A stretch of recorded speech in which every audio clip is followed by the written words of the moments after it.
Just a nurse. That's what Dr. Mercer said when Margaret Walsh asked for clarification on the new medication protocol. Not a question. A statement of fact, delivered with the kind of casual dismissal that hangs in the air like fluorescent hum. Just a nurse. As if the title explained everything, her place, her limitations, her presumed inability to understand the complexities of his world. Margaret didn't flinch. She didn't blink. She simply nodded, turned back to the medication cart, and continued her work with the same meticulous precision that had kept her invisible for 3 years. But what Dr. Mercer didn't know was that Margaret Walsh had performed field thoracotomy with a combat knife in a forward operating base outside Kandahar. He didn't know that her hands, scarred along the knuckles in ways that looked almost accidental, had held the hearts of dying Rangers steady while helicopters circled overhead. He didn't know that she was counting his mistakes. All of them. One more would change everything. St. Michael's in Raleigh hums with the white noise of medical machinery and fluorescent lights that never quite shut off. The oncology wing sits on the 4th floor, a place where the air tastes like antiseptic and resignation, where visitors lower their voices as if volume itself could accelerate the disease.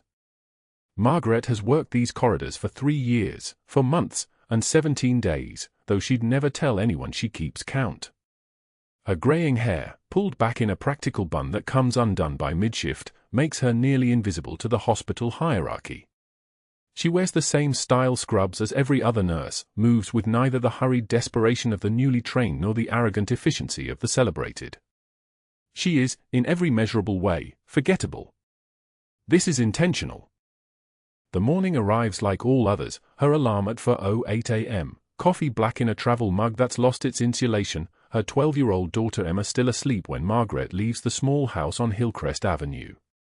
Margaret's scrubs smell faintly of last night's laundry detergent, and there's a wrinkle along her left shoulder that she notices in the car mirror but doesn't correct. Imperfection is camouflage. She parks in the same spot, takes the same elevator, and walks past the same security guard who has never learned her name. The locker room is empty at 5:15 a.m.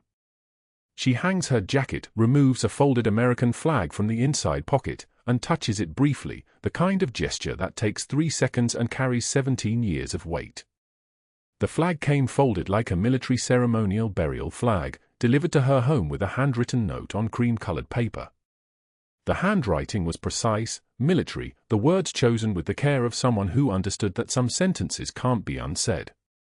He was a good ranger. The best I've ever served with. I'm sorry I couldn't bring him home. The signature read Captain Jake Morrison, 2nd Battalion, 75th Ranger Regiment. That was 6 years ago. Her son David's name is not spoken in this house anymore, but it lives in that flag, in the way Margaret's jaw tightens on certain dates, in the photograph she keeps on her kitchen counter that Emma has learned not to ask questions about. The flag goes back into her locker, behind the spare scrubs, and Margaret closes the metal door with a soft click that sounds like finality. The oncology ward is already beginning its morning routine when she arrives at 5:42 a.m. Nurses clustered at the station checking overnight reports, the soft beep-beep-beep of monitors establishing the baseline rhythm of the day. Margaret clocks in and moves to the medication station, where she begins the ritual that makes her both invisible and, to the more observant eye, irreplaceable.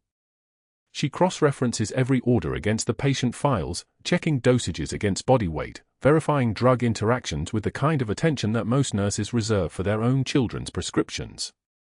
It takes time. More time than Dr. Mercer believes is necessary. But Margaret has learned that the difference between thorough and paranoid is measured in lawsuits, and she is nothing if not thorough. The admission arrives at 6:33 a.m. Captain Jake Morrison, Army Ranger, 47 years old, diagnosed with aggressive lung cancer despite never having smoked, presenting with a constellation of symptoms that Margaret has now seen 4 times in veterans from the same unit. Same unit.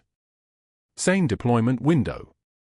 Same exposure to burn pit smoke in Helmand Province, where the military burned everything, trash, medical waste, ammunition, bodies when there was no other choice, in open pits that smoldered like the earth itself had become infected. The burn pit exposure is documented in every file. The correlation is not discussed by anyone but Margaret, who has been documenting it meticulously, photographing the charts with her encrypted phone, building a case that no one has asked her to build but that her orders require her to construct. She hears his name over the intercom and her hands still for exactly 1 second. 1 second is enough to contain multitudes, 6 years of grief, 17 years of service, 14 months of classified preparation for this exact moment. Then her hands resume their work, checking the setup for his floor assignment, preparing the intake materials with the same careful precision she brings to every patient. The flag in her locker seems to pulse with awareness, though she knows this is impossible. Flags don't pulse. Only hearts do. Only memories do. Only the part of Margaret that still grieves pulses, and she has learned to function despite that pulse, not because of it. Room for 12, a voice says. It's Dr. Mercer, holding a tablet that shows Morrison's preliminary intake scan. The X-ray reveals a mass in the left lung the size of a chess piece, already advanced, already metastatic to regional lymph nodes. Mercer is studying the image with the expression of a man looking at a complicated restaurant menu, professionally interested but fundamentally unmoved.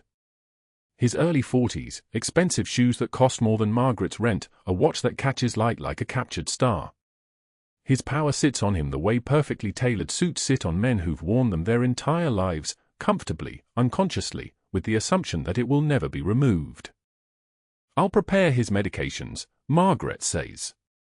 There's a question in her voice, just enough of one to demonstrate deference, to reinforce the hierarchy that keeps her invisible.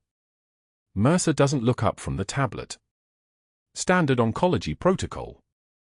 His terminal, so let's not overcomplicate things.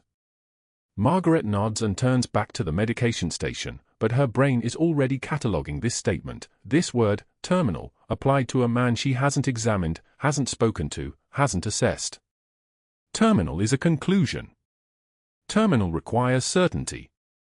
Terminal is also convenient if you're looking to justify cost-cutting measures that correlate suspiciously with medication substitutions and supply vendor kickbacks. She doesn't say any of this. She says nothing at all. Captain Morrison arrives on the oncology floor at 7:53 a.m., pushed in a wheelchair by an aide, looking like a man who has survived things that kill other people and is now being defeated by something invisible. This is the look that Margaret has learned to recognize in this wing, the peculiar defeat of soldiers encountering an enemy they cannot fight with violence, cannot defeat with training, cannot outrank or outlast or overcome through any of the mechanisms that their entire lives have taught them to employ. She watches him from the nurse's station as they wheel him to room for 12, watches his shoulders, which are still wide and military despite the weight loss, which are still tense despite the pain medication already flowing through his fore. She's preparing his initial medication orders, 3 different drugs, each one necessary, each one listed on his chart, when she sees Mercer make a notation on the tablet. It's small, easy to miss, the kind of modification that could be interpreted as a clerical update or a deliberate substitution. Margaret's eyes move across the information like a weapon system acquiring a target. Generic formulation. Cost savings of $340 per dose. The substitution is technically within hospital protocol. Cheaper doesn't always mean less effective, but combined with the 4 other veteran patients from Morrison's unit, all presenting with aggressive malignancies, all receiving the same generic substitutions despite having standard insurance coverage that would cover the name-brand formulations, the pattern begins to emerge from the noise. The pattern is why Margaret is here. The pattern is everything. She commits the notation to memory, a skill that remains sharp despite 6 years of playing the role of an ordinary nurse with ordinary attention.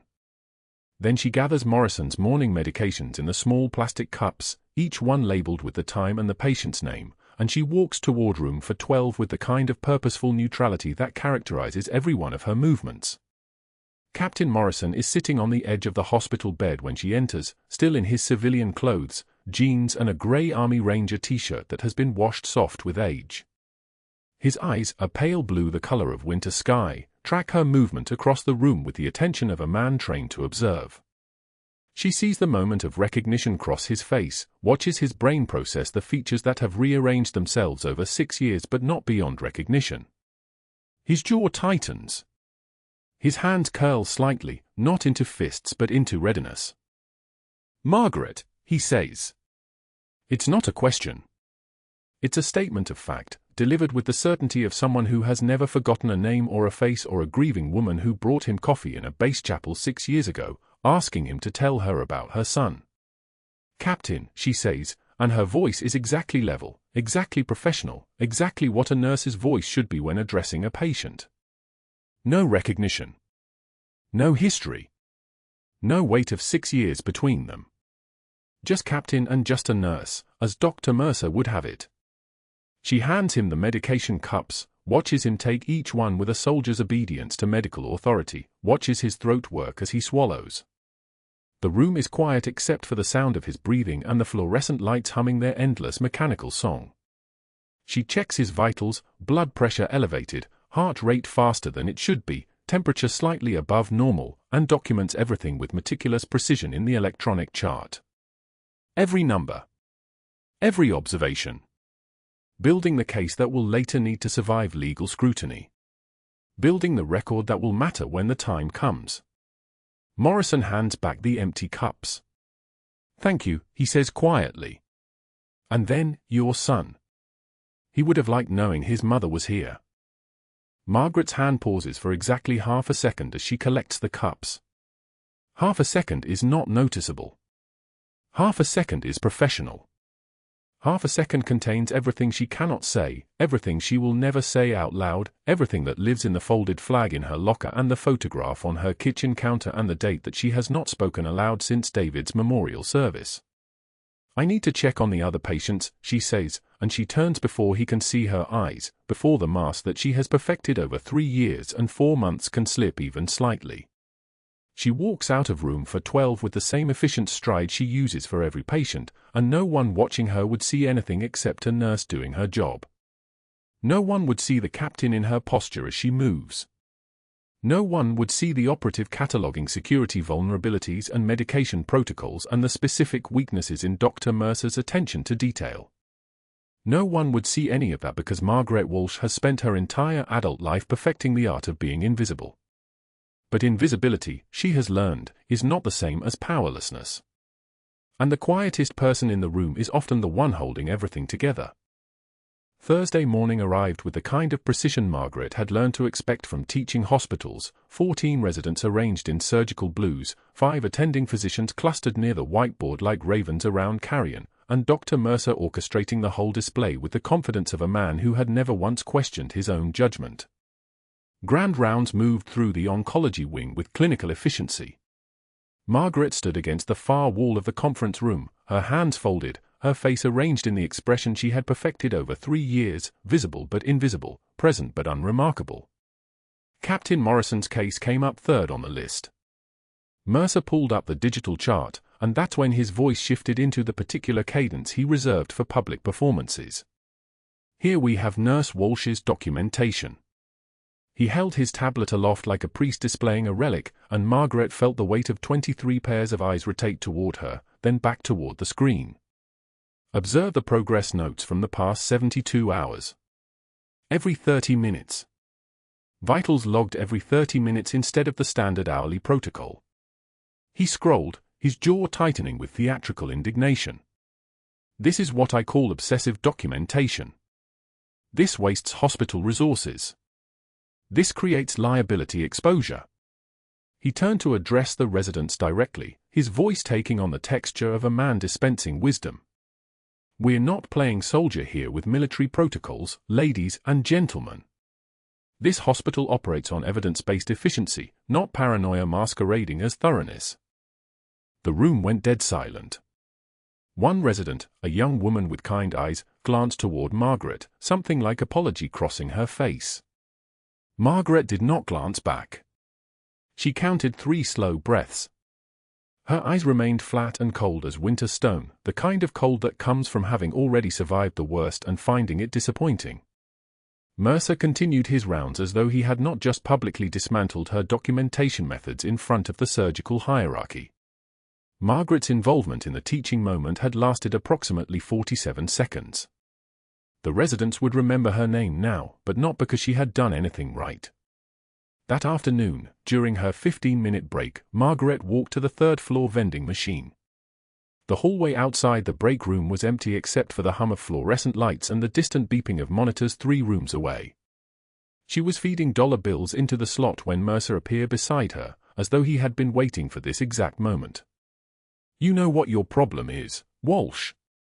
His voice came out friendly, which was somehow worse than anger. "You think because we've got some decorated ranger down in for North that suddenly you're Florence Nightingale. Meanwhile the younger nurses are doing real work.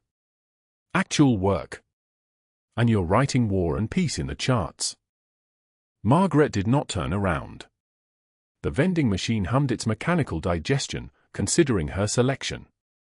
"I've been reviewing your files," Mercer continued, stepping closer now.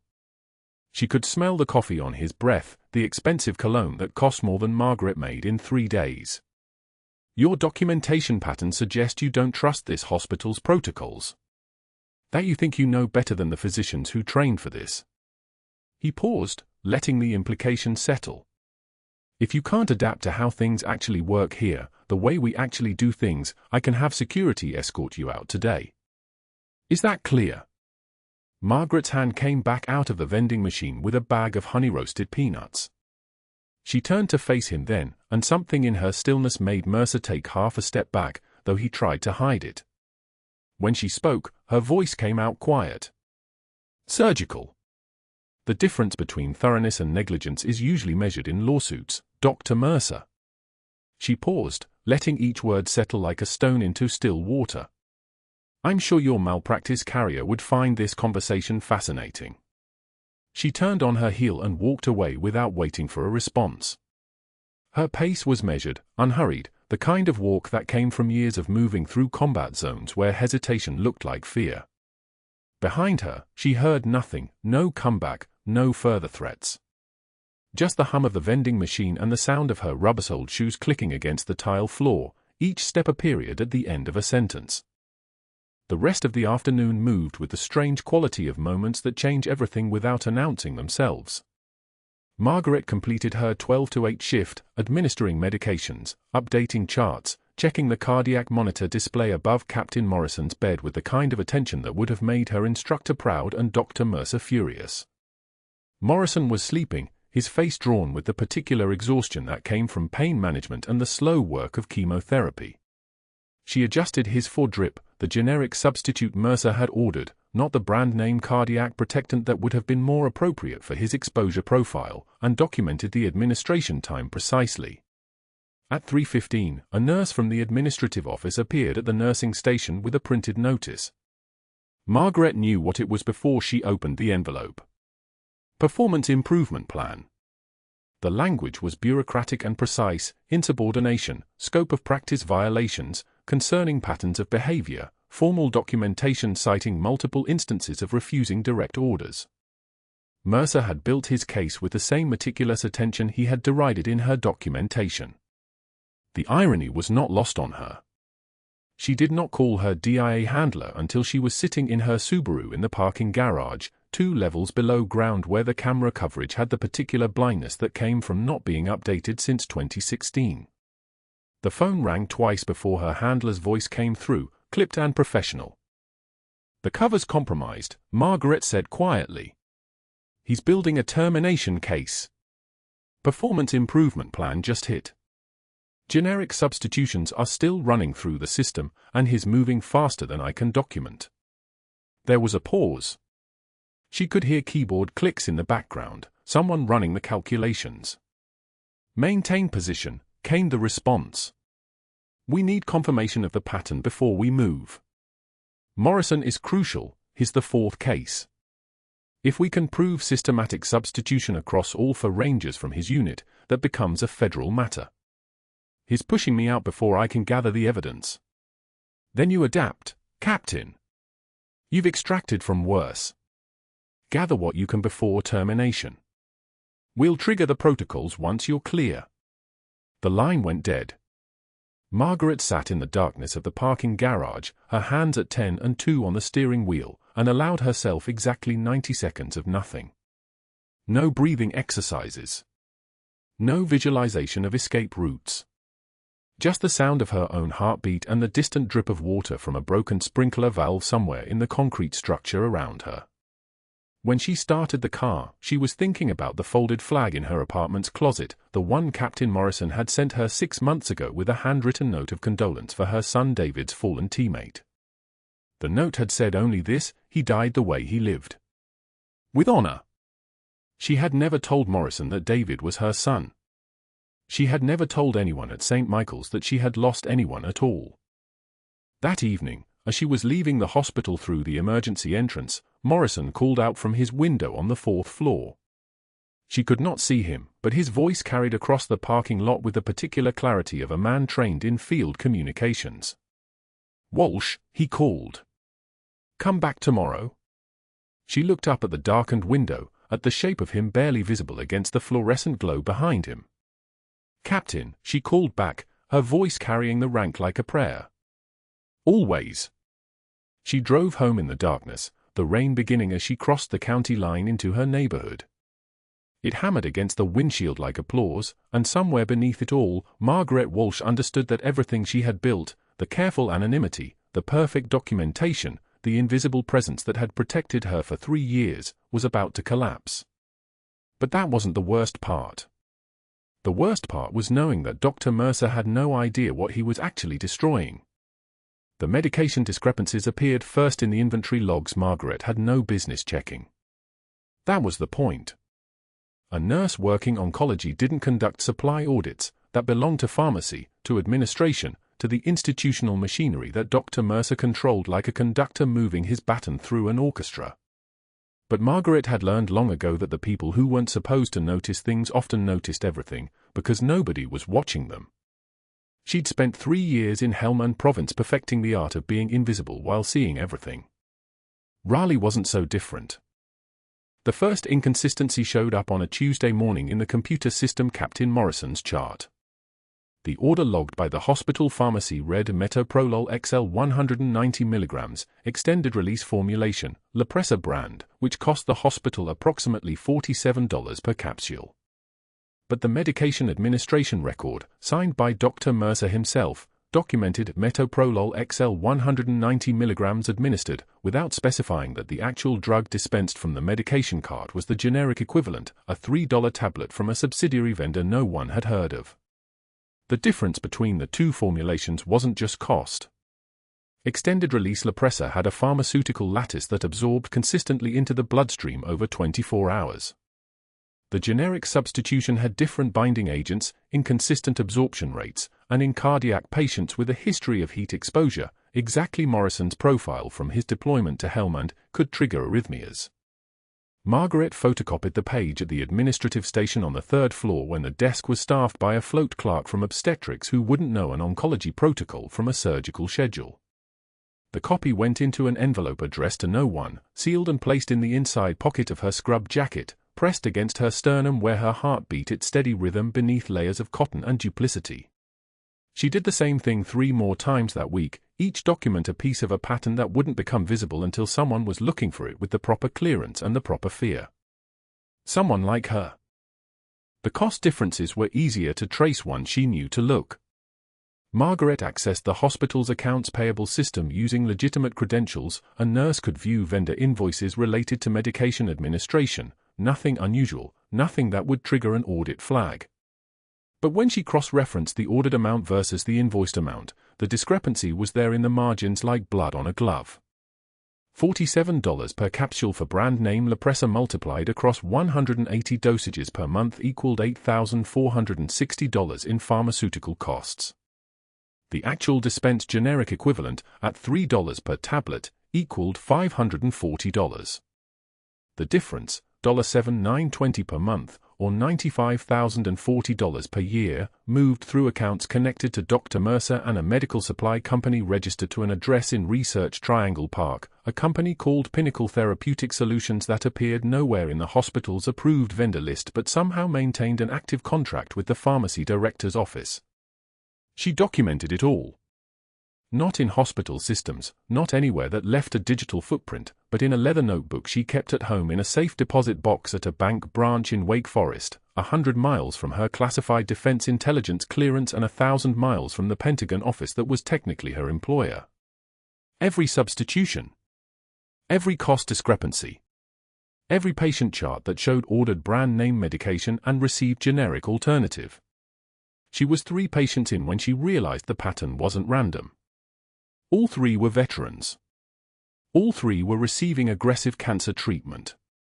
All 3 had exposure histories consistent with burn pit proximity. The medication substitutions were the bait in a larger trap, and she was walking through it methodically, cataloging each jaw that had snapped shut behind her, each trigger that hadn't quite fired yet. Her hands were steady while she documented.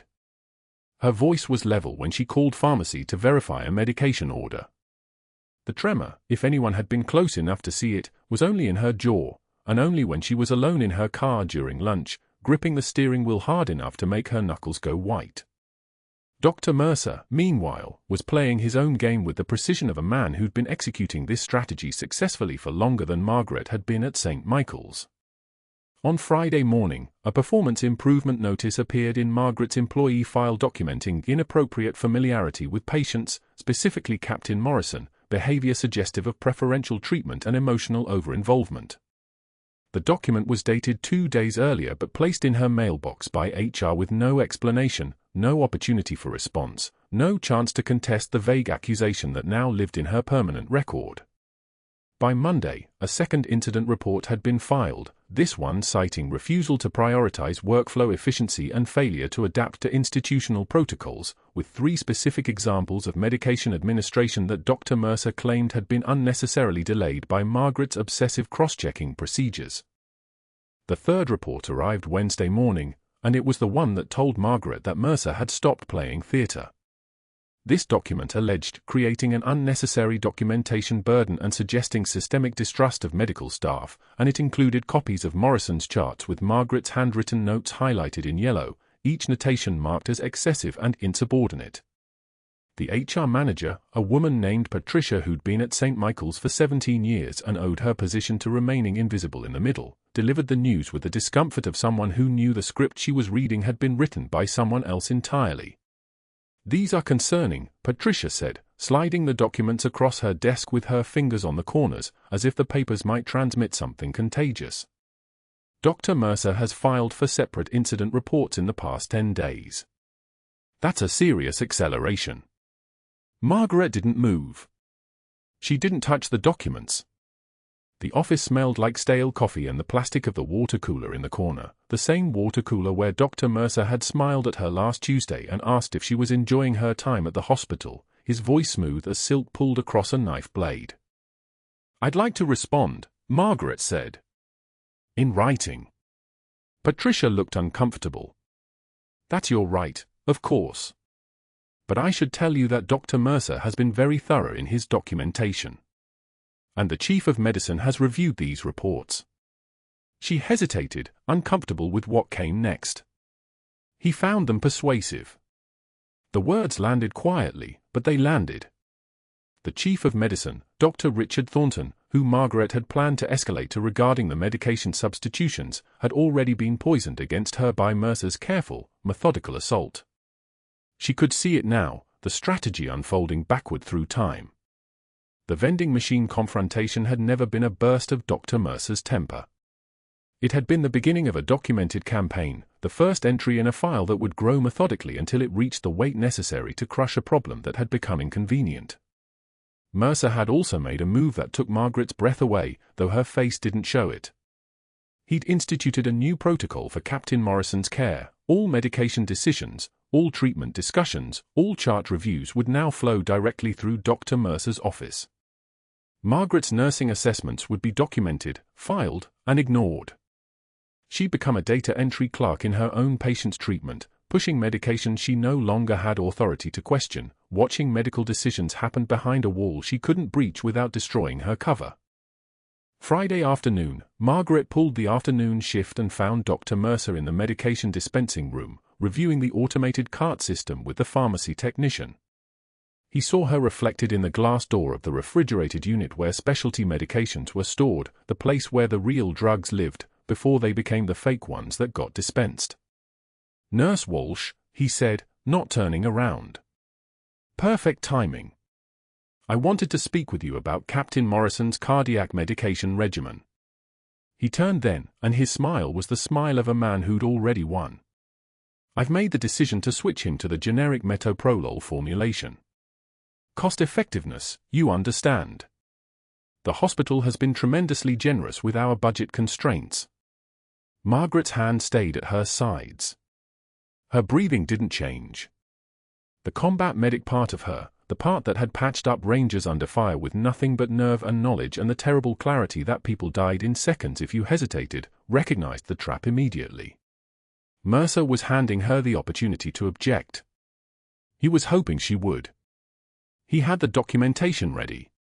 She could see it in the way his eyes lit up, anticipating her protest. "I need to speak with you about that medication," she said. Her voice was quiet, but it had changed. The deferential softness was gone. Captain Morrison's exposure history in Helmand Province, the burn pit proximity shows elevated metal particulate in his blood panels from admission. The generic formulation has bioavailability issues in patients with that specific exposure profile. The extended-release brand formulation won't interact with the accumulated metals in the same way. Mercer's expression didn't move. He was a man who'd been doing this long enough to not even blink. "You're a nurse, not a physician," he said. His voice was level, almost bored. "And what you just described is exactly the scope of practice violation I've been documenting. If you touch Captain Morrison's medication orders again, if you question them, if you express concerns about them to the pharmacy staff, if you make any attempt to interfere with my clinical decisions, I will have your license suspended pending investigation. Do you understand?" She understood. She understood that Mercer had built a cage specifically to keep her from helping the man he was about to poison. She understood that her only exit was the one that would destroy everything, reveal the DIA investigation, blow her cover, potentially compromise months of work documenting a conspiracy that reached into veteran mortality statistics across 3 states. She understood that this was the moment where she either watched Captain Morrison receive medication she knew could trigger cardiac complications, or she became visible. Margaret left the medication room without responding. She clocked out at 6 and drove to the bank branch in Wake Forest where the safe deposit box waited with its pharmaceutical ledgers and its documentation of a conspiracy she'd been building for 3 years, through the eyes of a woman no one noticed. That night, she sat at her kitchen table with the accordion folder containing everything she'd gathered, the cost discrepancies, the medication substitution patterns, the names of the veterans who developed aggressive cancers after receiving the generic substitutions, the connection between Mercer and Pinnacle Therapeutic Solutions. Emma found her there at 8 o'clock, still in her scrubs, staring at a blank page. "Mommy? Why are you home early?" Margaret looked at her daughter, 12 years old, brilliant in mathematics, asking questions that made her pay attention to the world in ways most adults had forgotten, and realized she had 5 days, maybe 6, before Mercer's termination paperwork made its final journey through HR. 5 days before the investigation she was running would collapse because the person running it no longer had access to patient charts or medication records or the legitimate reason to be inside St. Michael's at all. "Mommy's having some trouble at work, sweetheart," Margaret said. The lie was smooth because she'd learned to lie beautifully a long time ago. "Nothing you need to worry about." Emma sat down beside her and took her hand. A child's grip, innocent and certain. "You'll figure it out," she said with the confidence of someone who'd never seen their mother fail at anything that mattered. "You always do." That night, Margaret didn't sleep. She reviewed the protocols again, the inventory, the patterns that no one else had been allowed to see. Mercer had made his move. He'd cut her off from the patient, from the investigation, from the ability to stop what was coming. But he'd also made a tactical error. In his rush to document her violations and establish his authority, he'd left the most important piece of evidence exactly where she could access it, the medication administration record signed by his own hand, proving he knew exactly which drugs he was dispensing, and to whom. The next morning, Margaret called in sick. She'd never done it in 3 years at St. Michael's. The absence itself would be noted. The timing would be noted. Mercer would see it as confirmation that he'd won, that the problem had demoralized itself into submission. But that wasn't what Margaret was doing at all. She was preparing for the moment when the door would open and people in uniform would walk through it, when everything she'd been building in the shadows would finally step into the light. For hours after Captain Morrison received the medication, the monitors began their warning chorus. Beep! Beep! Beep! His oxygen saturation dropped like a stone, 96, 92, 87, and Margaret was already moving before the alarm reached full volume. The ventilator wheezed its mechanical rhythm as she crossed the threshold into his room, her eyes tracking the rhythm strip on the cardiac monitor. VTAC. Ventricular tachycardia. The rhythm of a heart in free fall. Morrison's eyes were wide, pupils dilated. His skin had turned the color of old newspaper, gray and brittle. Can't breathe. The words came out fractured, barely audible above the mechanical panic of alarms.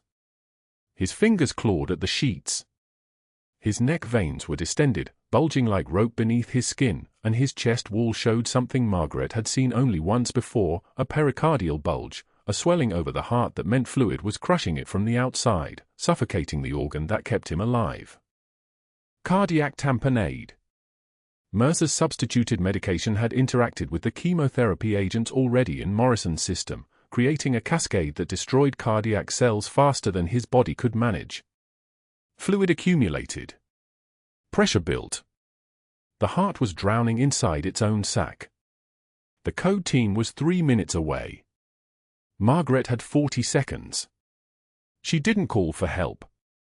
She moved to the crash cart, the same fluid motion of someone who had performed triage in conditions far worse than this fluorescent room. Her hands found the spinal needle before conscious thought could interfere. 22 gauge. Long enough to reach the pericardial space. Her fingers counted ribs the way she'd counted them in field hospitals outside Kandahar, where the only light came from headlamps and the only anesthesia was morphine and adrenaline and the knowledge that this man's friends were waiting outside for him to live. Second intercostal space. Midclavicular line. The needle went in with a whisper of resistance. Morrison gasped. His back arched. The monitor shrieked. Dark blood filled the syringe. Not bright arterial red, old blood, clotted and thickened, the color of rust and iron. 30 milliliters. 40. 50. Each withdrawal released pressure. Each milliliter of fluid that came out meant room for his heart to beat again. The pressure in his chest dropped like an elevator reaching ground floor. His oxygen saturation climbed, 88, 91, 94. His pulse steadied from the chaotic thrashing to something almost rational. Almost human. The code team burst through the door just as Margaret withdrew the needle. For people in a synchronized blur of motion, crash cart, defibrillator pads, medication trays. They stopped when they saw Morrison's improved vitals. Saw Margaret's steady hands. Saw the syringe filled with the fluid that had almost killed him. Status. The attending physician, Dr. Chen, who had actually gone to medical school and earned his right to give orders, stared at the cardiac monitor. Pericardial tamponade, Margaret said. Her voice was level, mathematical. Emergency pericardiocentesis, 22 gauge needle, approximately 60 milliliters evacuated. Heart rate 102, regular. O2 sat 94 on current ventilator settings. Blood pressure stabilizing. Dr. Chen's eyes moved from the monitor to Margaret to the needle in her hand. Understanding flickered across his face, the recognition of someone who had just watched a nurse perform a procedure that belonged in an operating room, in the hands of a cardiologist, not in an ICU room in the afternoon light. Before he could speak, Dr. Mercer appeared in the doorway. His face went white. Not pale. White. The color of someone watching a building collapse. His eyes tracked the needle, the syringe, Morrison stabilizing vitals, and then found Margaret's face. For a moment, something like rage flickered there, the expression of a man who understood he had just been exposed, who recognized that whatever happened next would be irreversible. He turned and left without a word. Margaret's hand steadied the needle on the tray. The code team was taking over now, their questions coming fast and clinical. How much fluid? Any complications? Blood return or clear? She answered each one with precision, watching Morrison's chest rise and fall with actual breath, watching his color return from ash to something approximating human. His eyes found hers once, conscious recognition, the look of someone who had just watched death turn around and walk away. The shift ended at 3 o'clock. By 3:15, Margaret was in HR. The office smelled like artificial vanilla, a diffuser in the corner working overtime to mask the smell of institutional carpet and bottled panic. The HR director, a woman named Patricia whose job was to implement policy rather than question it, sat across from Margaret with a printed incident report in front of her. She didn't make eye contact. People rarely did when they were about to destroy someone's career. The incident with Captain Morrison this afternoon, Patricia began, reading from the report as though the words weren't already written across her face. Dr. Mercer has documented that you performed a cardiac procedure without authorization. A pericardiocentesis. Without a physician present. Without proper training credentials. Margaret sat in the plastic chair, the kind designed to be uncomfortable, to communicate that this was not a conversation but a transaction. She had been fired before, in different ways, in different countries, when things went wrong in the field. This was the civilian equivalent, the corporate machinery moving inexorably forward once it had been set in motion. The procedure saved his life, Margaret said. Your actions, while well-intentioned, constitute practicing medicine without a license. Hospital bylaws section 4.2.3 are explicit on this matter. Patricia's voice had the rehearsed quality of something she'd practiced in the mirror. We have no choice but to terminate your employment effective immediately. Security will escort you to your locker to collect personal items. Margaret didn't argue. Couldn't argue. The words that needed to come out of her mouth were classified. They lived in a vault at Fort Bragg under the code name Nightingale Actual. They belonged to Defense Intelligence, to the investigation into why 4 Rangers from the same unit had developed aggressive cancer within 18 months. They belonged to Captain Morrison, who was alive because she'd recognized a medication substitution that should have killed him, and to the 2 other veteran patients who hadn't been as lucky, whose deaths Mercer had documented as complications from chemotherapy and filed away. She stood without speaking and walked to the locker room. The banker's box appeared within minutes, the kind used for moving documents, now being used to contain a life. Her stethoscope. The paperback novel she read during lunch. Her jacket. The picture Emma had drawn in 2nd grade showing Mommy at the hospital with stick figures and red scribbles that probably meant blood or maybe just crayons the child had grabbed. A small framed photograph of David in his dress blues, taken the week before he deployed to Afghanistan for the last time. The security guard was gentle about it. Just did his job. Escorted her to the parking lot at 2:15 in the afternoon, the time when most people were at their desks, so no one had to watch her walk out carrying everything that mattered in a cardboard box. The drive home took 17 minutes. Raleigh traffic was merciful on weekday afternoons. Margaret pulled into the driveway of the rental house she'd been living in for 3 years, never decorated, never made permanent, always ready to be abandoned. The garage was empty except for the tactical equipment she kept in a locked footlocker, supplies from a different life that belonged to a different woman. She sat at the kitchen table with the banker's box on the floor beside her. The house was quiet. The kind of quiet that came from being too much alone. From maintaining cover so thoroughly that the cover had become the entire life. From never letting anyone get close enough to see the scars, never letting her daughter know that the woman who drove her to soccer practice and helped with homework had once evacuated 12 wounded Rangers under enemy fire while performing emergency surgery with equipment that wasn't meant for anything but cutting tape. By 3 o'clock, the tears came. Not from fear. Not from weakness. From the realization that she had failed at the one mission that actually mattered, keeping this life intact long enough for Emma to grow up without knowing that her mother was expendable, that everything could be taken in an afternoon, that the right thing to do and the thing that kept you alive were not always the same. The front door opened at 3:47. Footsteps. Small footsteps. Emma found her at the kitchen table exactly where Margaret had been sitting for the last hour, watching the light move across the walls. "Mommy." Her daughter's voice was the exact pitch of confusion mixed with fear that Margaret had heard before from soldiers who suddenly understood they were about to die. "Why are you home? Why are you?" Emma's eyes widened as she took in the banker's box, the photograph of David visible through the opening, the expression on her mother's face. "Mommy, why are you crying?" Margaret opened her mouth. Closed it.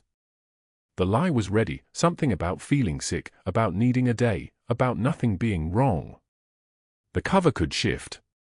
The story could be adjusted. But Emma was standing in front of her with her backpack still on and her soccer uniform still in her bag and her eyes asking the one question Margaret couldn't answer without telling her the truth. "Sometimes," Margaret said, and her voice was steady even as the tears continued, "when you do the right thing, it costs more than you can afford. Sometimes the people who should recognize what you did don't get to see it. And sometimes that's just how it has to be." Emma didn't understand. 12-year-olds weren't supposed to understand that kind of mathematics. But she moved forward and wrapped her arms around her mother's neck the way she had when she was smaller, when the world made sense and people didn't get destroyed for saving lives. The rain started that evening, hammering the roof like applause for something that had already ended. Margaret held her daughter and watched the light fade outside the kitchen window, knowing that whatever came next would arrive without warning, that the Pentagon machinery was already moving, that the careful architecture of her cover was crumbling in a way no one could stop. But that wasn't the worst part. The worst part was that she was ready for it. The hospital's background check system was automated.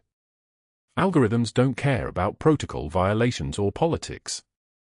At 11:48 p.m. on a Thursday, a junior HR administrator typed Margaret Walsh's social security number into a routine termination file review, and the system flagged something that shouldn't exist in a civilian hospital employee record, a Defense Intelligence Security clearance marked active, classified level 5. The flag didn't go to hospital HR. It routed automatically to Fort Bragg through channels that had existed since 2003, a buried agreement between the Pentagon and the Veterans Health Administration. An automated notification sent itself into a secure inbox at 3:14 a.m., a system that had been waiting, watching, for 18 months. By dawn, Fort Bragg knew. By 6:16 a.m., a decision had been made at a level where Margaret's name wasn't even written down. Everything was verbal. Everything was deniable. Captain Jake Morrison hadn't slept through the night in 3 weeks. The cardiac arrest had left him with nightmares that came in 90-minute cycles, vivid, shaking, the kind where you wake up tasting copper and fear. But this morning was different. His oxygen saturation was climbing. The pain in his chest was manageable now. His medications were working, which meant the substitutions had stopped, which meant something had broken open. He was staring at the ceiling when Dr. Mercer entered the room at 7:32 a.m., carrying Morrison's latest lab work like evidence in a trial. Morrison watched him shuffle through the papers, that particular tightness around the eyes that meant something was wrong with the numbers. The medications were working. That shouldn't be possible if Mercer had been running his scheme. Unless Mercer had already stopped. Unless Mercer had already panicked. Morrison's voice came out hoarse from the ventilator tubes they'd removed 2 days ago. "That nurse you fired yesterday." He waited. Let the silence work. Her call sign was Valkyrie. Mercer's hand stopped moving. The papers rustled against his thigh. She was a ranger captain. Combat medic. I was there when she earned that scar on her left shoulder, shrapnel from an IED near Sanjin Valley. She saved 12 of my soldiers that day. Carried them out under fire. All of them alive. Morrison's eyes were the color of winter stone. She was protecting your victims, Dr. Mercer. While you were counting kickbacks. Mercer left without another word.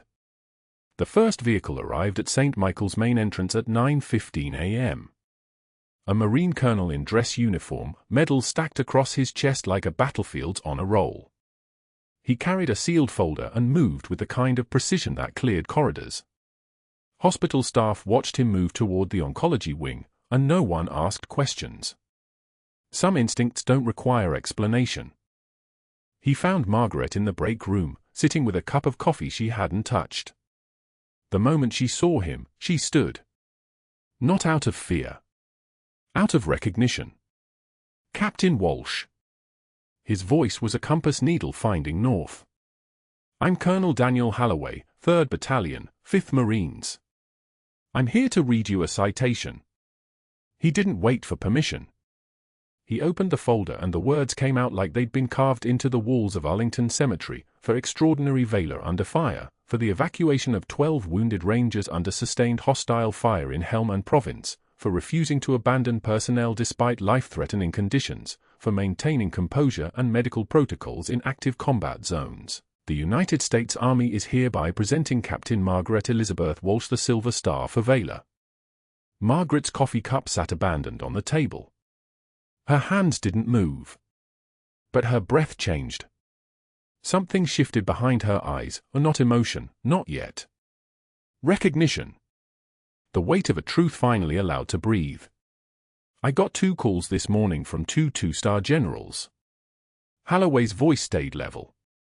One to tell me a nurse had just lost her job protecting veterans. The other to tell me a civilian hospital had a serious problem that needed federal attention. He handed her the Silver Star in its case, and the morning light caught the metal, 5 points, a soldier's head profile, the weight of 37 years of military history. You were right to protect the evidence, Captain. You were right to stay in role. And you were right about Mercer. Dr. Mercer chose that moment to appear in the doorway. He'd been pulled from grand rounds, still in his starched white coat, still carrying the authority of a department head.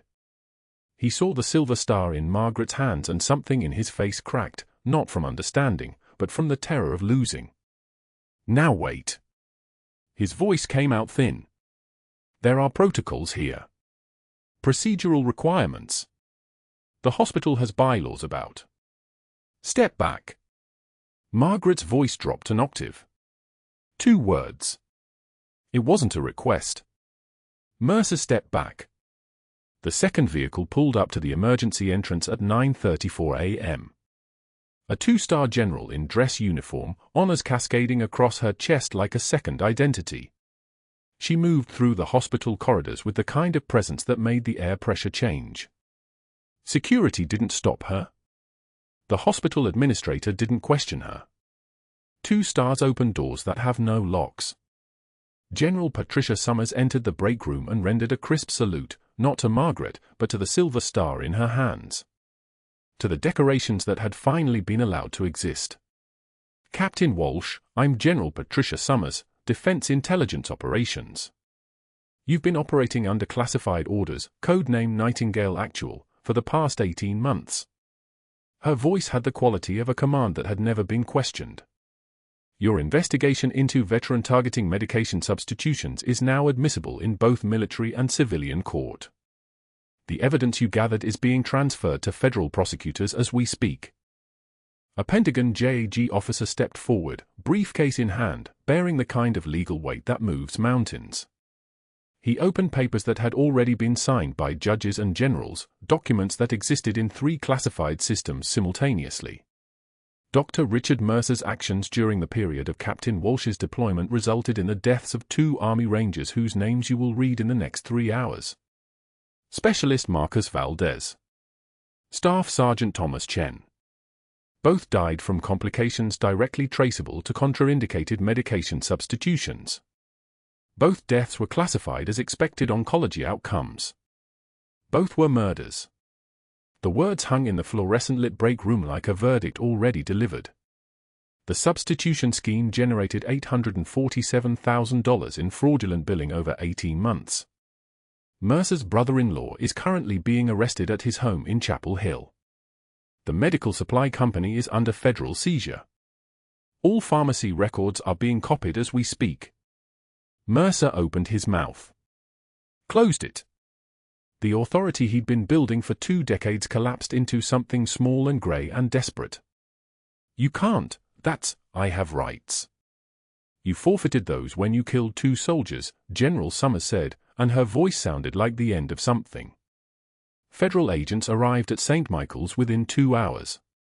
They moved through the hospital with the precision of people executing warrants, carrying bankers' boxes and evidence seals. They seized Dr. Mercer's office computers, his pharmacy access logs, his personal calendar.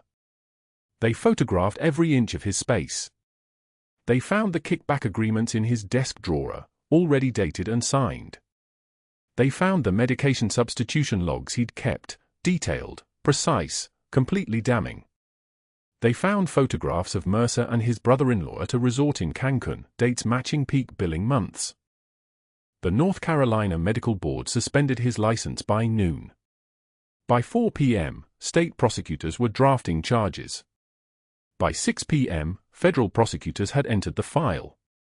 By 8 p.m., Mercer's attorney was negotiating a plea agreement to avoid military tribunal jurisdiction, which would have meant court-martialing him under the Uniform Code of Military Justice. Margaret stood in the hospital lobby at 2:13 p.m., watching federal agents escort Mercer toward a sedan with government plates. She was still in her scrubs, still wearing the name tag that said nurse. She watched Mercer search the crowd for her, searching for some acknowledgement, a mercy, vindication, anything to confirm he still existed in her universe. She gave him the same flat, cold stare she'd given him at the vending machine 6 weeks ago. The stare that meant he was already gone. The stare that said his existence was a problem she had already solved and moved past. Mercer looked away first. Captain Morrison was waiting when Margaret entered his room. He was sitting up now, color returning to his face, the monitors showing stable rhythm and improving oxygen saturation. He held something in his lap, a small cloth bundle, edges frayed, something that had been carried in pockets and handled by hands that had already shed more weight than hands should carry. This came to your house 18 months ago, Morrison said. I kept it. I kept a photograph of everyone. I sent one to everyone I sent it to as their mother's folded flag. He unfolded it slowly, carefully, like it might break. The flag of a fallen teammate. The flag that had arrived in Margaret's mailbox with a handwritten note of condolence. The flag she'd wept over when she thought no one was watching. Your son David talked about his mom constantly. He said his mom wanted to be a combat medic but became a nurse instead because she couldn't watch people die without helping them. He was so proud of you. He told everyone. Morrison's voice cracked, just slightly, just enough to show it was real. He didn't know you actually made it. He didn't know you'd already become a captain. But he knew you were the toughest person he'd ever met. Margaret's composure held for one more second. Then it didn't. The tears came silently, the kind that warriors cry, not sobs, just moisture that a 12-year-old girl would later learn meant her mother had finally been allowed to grieve something other than loss. Morrison extended the folded flag, and Margaret's hand shook as she took it. Not from fear. From the weight of 18 months of secrets finally becoming grief. He knew, Morrison said. Somewhere, he knew. Emma came to the hospital at 6:42 p.m., still in her school uniform. She saw through the window first, her mother in Captain Morrison's room, her mother holding something small and folded, her mother's hand shaking. The girl was old enough to understand that some secrets become medals. Some sacrifices get measured in ceremonial dress. Some promises kept are written in folded flags and official citations. She watched her mother finally let the world see who she'd always been. 6 months later, Fort Bragg hosted a formal ceremony in the officers' club. Margaret stood in dress blues, the silver star pinned over her heart, the newly awarded Defense Superior Service Medal catching the afternoon light like a promise kept. Emma sat in the front row, wearing her mother's combat medical badge on a ribbon around her neck, tears streaming down her face with pride that made every sacrifice visible. Captain Morrison stood beside Emma as Margaret's guest of honor. He held the folded flag, the one he'd returned to her in the hospital room, and as the general read the citation aloud, Morrison reached over and squeezed Emma's shoulder. 3 Rangers from Morrison's original unit sat in the audience, the ones who'd survived because Margaret's investigation had caught the pattern before it killed them. They rendered salutes as Margaret's name echoed through the ceremony, salutes to a medic who'd kept fighting long after her tours had ended. Dr. Mercer was driving a medical supply delivery van by then. The license had been revoked, the pension forfeited, the marriage dissolved when his wife served papers the morning the news broke. His brother-in-law, the only person desperate enough or guilty enough to hire him, had given him a job delivering sterile supplies to hospitals across the state. Mercer drove past St. Michael's on Thursdays. He was required to use the service entrance. On his second delivery of the year, he glimpsed a photograph in the hospital's main lobby, a new addition to the Hall of Honor. His eyes caught the name before he could look away. Captain Margaret Walsh. United States Army Medical Corps. Valor in service. She was smiling in the photograph. Not at him. At something beyond the frame entirely. Mercer finished his delivery route without stopping. If you've watched this far, you already know what it means when the quietest person in the room finally speaks. You already understand why some secrets are kept, why some battles are fought in silence, and why doing the right thing sometimes costs everything before it returns 1,000-fold. Like, subscribe, and comment below. What would you have done in Margaret's position, maintained your cover or revealed the truth? And if you want to see more stories about people who sacrifice everything to protect others, hit that notification bell right now.